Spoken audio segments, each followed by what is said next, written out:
بسم اللہ الرحمن الرحیم رب اشرح لی صدری ویسر لی امری واحلل عقدۃ من لسانی یفقہوا قولی رب یسر ولا تعسر وتمم بالخیر وبک نستعین اما بعد فاعوذ باللہ من الشیطان الرجیم بسم اللہ الرحمن الرحیم۔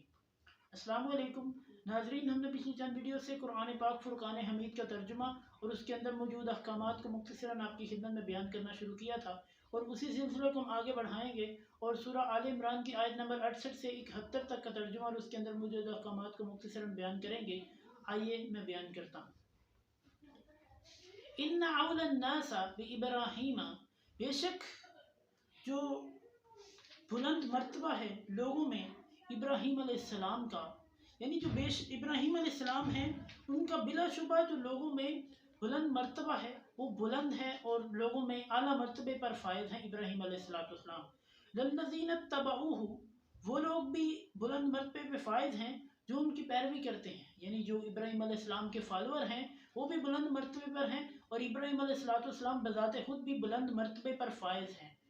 وَهَذَا النَّبِيُّ، اور یہ نبی، وَالَّذِينَ آمَنُوا، اور جو اس پر ایمان لائے، یعنی نبی کریم صلی اللہ علیہ وسلم اور جو آپ کے اصحاب ہیں، جو آپ کے ماننے والے ہیں، وہ بھی بلند مرتبے پر فائز ہیں۔ یہاں پہ 4 لوگوں کا ذکر ہوا جو بلند مرتبے پر فائز ہیں، پہلے ابراہیم علیہ السلام اور ان کے فالور، اس کے بعد نبی کریم صلی اللہ علیہ وسلم اور آپ صلی اللہ علیہ وسلم کے فالور، یعنی یہ جو لوگ ہیں یہ بلند مرتبے پر فائز ہیں اور اللہ کے نزدیک ان کا انتہائی اونچا اور اعلیٰ مقام ہے۔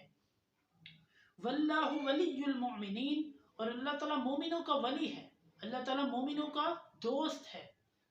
ودت کا معنی ہوتا ہے چاہنا، ودت چاہتی ہے، طائفۃ من اہل الکتاب، طائفۃ جماعت، ایک جماعت، طائفۃ کا معنی ہوتا ہے ایک جماعت، یعنی ایک جماعت یہ چاہتی ہے، من اہل الکتاب، اہل کتاب میں سے، اہل کتاب یعنی یہودیوں اور عیسائیوں میں سے ایک جماعت ایسی ہے جو چاہتی ہے، کیا چاہتی ہے؟ لو یضلونکم، کہ وہ تمہیں گمراہ کر دیں، وہ چاہتے ہیں کہ مسلمانوں کو اصل رستے سے ہٹا دیں۔ وما یضلون الا انفسهم، اور وہ گمراہ نہیں کر رہے مگر اپنے آپ کو ہی کر رہے ہیں، ٹھیک ہے؟ اگر تم لوگ جو ہے اس چیز کا اثر نہیں لیتے جو آپ کو وہ دکھا رہے ہیں، تو پھر وہ خود اس پر اثر ہو رہا ہے ان کا، یعنی جو تمہیں گمراہ کرنا کوشش کر رہے ہیں نا، تو خود وہ گمراہ ہو رہے ہیں، تم گمراہ نہیں ہو رہے۔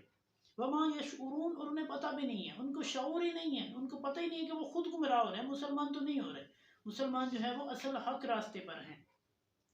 یا اہل الکتاب، اے اہل کتاب، اے یہودیو، اے عیسائیو، لما تکفرون بآیات اللہ، اللہ کی آیات کے ساتھ، اللہ کی نشانیوں کے ساتھ کفر کیوں کرتے ہو؟